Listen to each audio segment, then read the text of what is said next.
बिस्मिल्लाहिर्रहमानिर्रहीम। अस्सलाम वालेकुम। इब्तिदा रब्बुल इज़्ज़त के नाम से जिसने जान दी जहान दिया और दरूद सलाम मोहम्मद वाले मोहम्मद पर। आइए उनके साथ नासिर नकवी हाजिर खिदमत है। नाज़रीन, एक ख़त बनाम काजी फायज़ ईसा। वक्फे वक्फे से ख़त कौन लिखवा रहा है, कौन लिख रहा है, इस हंगामा राई का असल मकसद क्या है, बस यही चीज़ें आपको बताऊंगा और इससे ज़्यादा कुछ नहीं। लेकिन इसकी तफसीलात हैं, इसकी अहमियत है। एक पाकिस्तानी की हैसियत से हमें और आपको बाखबर रहना चाहिए। लेकिन पहले आपसे गुजारिश कि आइए इनको सब्सक्राइब करें, लाइक करें और अपनी बाकायदा तौर पर घंटी का बटन भी ज़रूर दबाएं ताकि हमारा और आपका राब्ता मुस्तकिल बुनियादों पर रहे और अपनी राय का भी इजहार करें। जी, एक ख़त बनाम काजी फायज़ ईसा। 6 जजेस ने ख़त लिखा। वो मामला आपके सामने है, उसकी तहकीकात भी शुरू हो गई और उसके अंजाम तक भी पहुंचेंगे। कमीशन बना, कमीशन की मुखालफत हुई। उसके बाद 7 रुकनी लार्जर बेंच बना क्योंकि तमाम जजेस अवेलेबल नहीं थे। फायज़ ईसा ने साफ कह दिया कि लार्जर बेंच आइंदा इसकी समाअत करेगा। लाहौर हाई कोर्ट को भी बाकायदा वो ख़त मिल गए, रिसीव हो गए। एक कोरियर पकड़ा भी गया। पहला जो ख़त आए थे, जो 6 जजेस को जो आए थे, उसमें नाम आया था एक खातून का, रेशम, जिसके खावंद का नाम था वक़ार हुसैन। और अब मामला यहाँ तक पहुँचे हैं कि पता लग गया कहाँ से ये पोस्ट हुए। वो था सेटेलाइट टाउन, वहाँ के डाकखाने से हैं। उसके गिरदनवा के मुख्तलिफ लेटर बॉक्स हैं जिनमें ये डाले गए हैं। किसने डाले हैं, क्या डाले हैं, बहरहाल सिलसिला चल रहा है तहकीकात का। बहुत जल्द लाहौर में जो कोरियर पकड़ा गया था उससे बहुत सी चीज़ें पता लग रही हैं।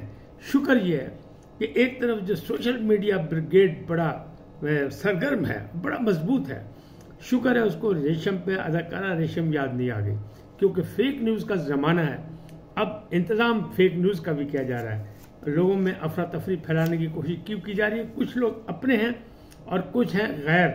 यानी गैर तो चाहते हैं जो पाकिस्तान के दुश्मन है कि पाकिस्तान मुस्तहकम ना हो, लेकिन अपनी सफ़ों में भी काली भेड़ें मौजूद हैं। किसी का नाम मैं नहीं ले रहा, आप भी जानते हैं, हम भी जानते हैं, सब जानते हैं। और हमें एक पाकिस्तानी की हैसियत से उन पर नजरें भी रखनी पड़ेंगी।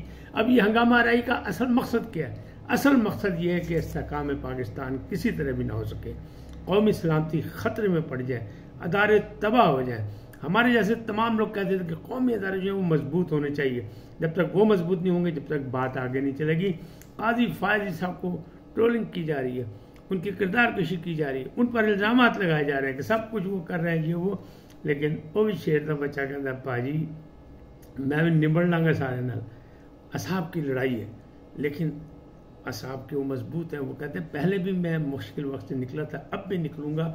और अगर अदालत में मुदाखलत मेरी मौजूदगी में किसी की तो मैं भी खड़ा होऊंगा और मेरे साथ तमाम जजेस भी खड़े होंगे।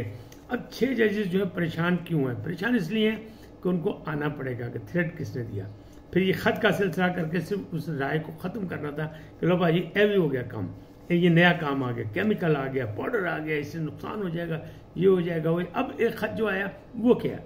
वो ख़त है chief justice Peshawar high court, और उन्होंने ख़त लिखा है मोहम्मद इब्राहिम खान ने चीफ जस्टिस को कि जनाब तरक्कियाँ हो रही हैं, लोग सुप्रीम कोर्ट जा रहे हैं, लेकिन अफगान साहब को, नईम अफगान साहब को आपने बलूचिस्तान से बुला लिया। मैं नेड़े पैदा था, पेशावर नज़दीक था इस्लामाबाद के, मुझे आपने लिफ्ट ही नहीं कराई। मैं बड़ा मायूस हूँ, लिहाजा मैं ख़त लिख रहा हूँ कि ये ज़्यादती हो गई मेरे साथ। जबकि जो वकला के ज़राए हैं, जो वजारत कानून के ज़राए हैं, जो अदालतों के ज़राए हैं, वो ये बता रहे हैं कि काजी साहब लेंथों दूर हैं, यानी सीनियर नहीं है। उनका नंबर जो है वो 34 से लेके 36 या 37 तक में से कोई नंबर आता है। ये मामलात हैं। और वो कह रहे हैं कि नहीं जी मेरी बड़ी खिदमत है, मैंने तो जनाब चंद सेकंड में 51 ज़मानतें में देने का रिकॉर्ड बनाया, मैंने तो जनाब 58 ज़मानतें में दी हैं अपना वज़ीर आला KPK को, तो मेरे यहाँ तो रिकॉर्ड बड़ा अच्छा, मैंने ईमानदारी से काम किया। लेकिन मैं मायूसी से घर जा रहा हूँ। 14 अप्रैल को उनकी बाकायदा रिटायरमेंट हो रही है, और क्योंकि वो 62 साल के हो जाएंगे, 62 साल के बाद जो है वो कोई जज नहीं रह सकता। लिहाजा उनका कोशिश, वो कहते मुझे सिर्फ नज़रअंदाज ना किया था, सिर्फ मेरा नाम आया था, यानी मेरा भी नाम शहीदों में आया था कि मुझे भी सोचा गया कि सुप्रीम कोर्ट जाऊंगा तो मैं खुश होता, मैं मायूसी में ना घर लौटता। लेकिन अब मैं मायूसी में घर लौट रहा हूँ। मसला सिर्फ यही है कि मामला ये हैं कि इतने बिगाड़ दो कि मामला गड़बड़ हो जाए। अब जिसने ख़त लिखा है वहाँ तक पहुँचने की, CTD में मुकदमा हो गया, लाहौर में भी मुकदमा हो गया, एक कोरियर का जो बंदा था वो पकड़ा भी गया, पहले इतला आई थी, मतलब सब डिसइंफॉर्मेशन, फेक न्यूज़ के पेशावर के एक साहब हैं, उनका काम है वो जो उन्हीं ने जनाब हमाद अजहर को बिठाया हुआ है, मुराद सईद को बिठाया हुआ है, वो खुद कोरियर की गाड़ी लेके आए, इस्लामाबाद पहुंचा के गए। ये भी मकसद था कि अबहम पैदा किया जा सके, लेकिन खुफिया अदारे अपना काम कर रहे हैं और जल्द ही ये मामला भी सीधा हो जाएगा। ये कौन है, ये रेशम वाला कौन है?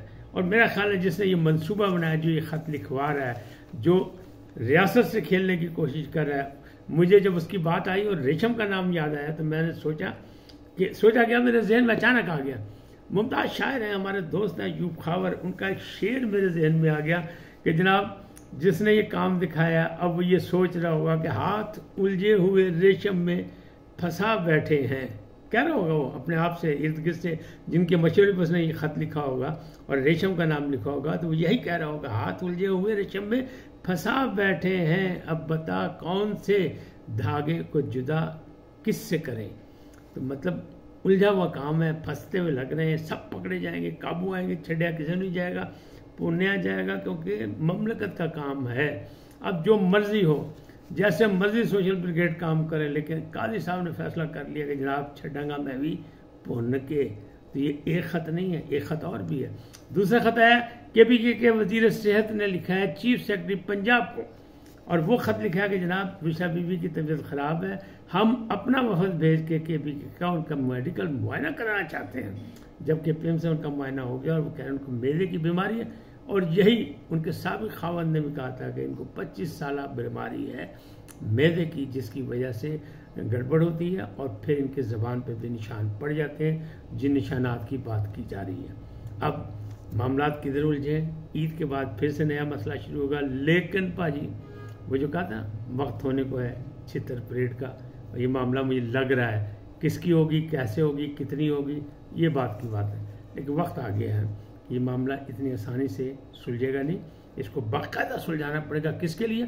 पाकिस्तान के इस्तेकाम के लिए, अवाम की तरक्की के लिए, महंगाई के खात्मे के लिए, लोगों के रिलीफ के लिए और खोए हुए मुकाम को दोबारा हासिल करने के लिए। आज इतने, फिर मिलेंगे नए मौजूद के साथ। जाते जाते आपसे दरख्वास्त, आइए उनको सब्सक्राइब करें, लाइक करें, घंटी का बटन दबाना ना भूलें और अपनी कीमती राय का इज़हार अपनी शख्सियत के मुताबिक करें।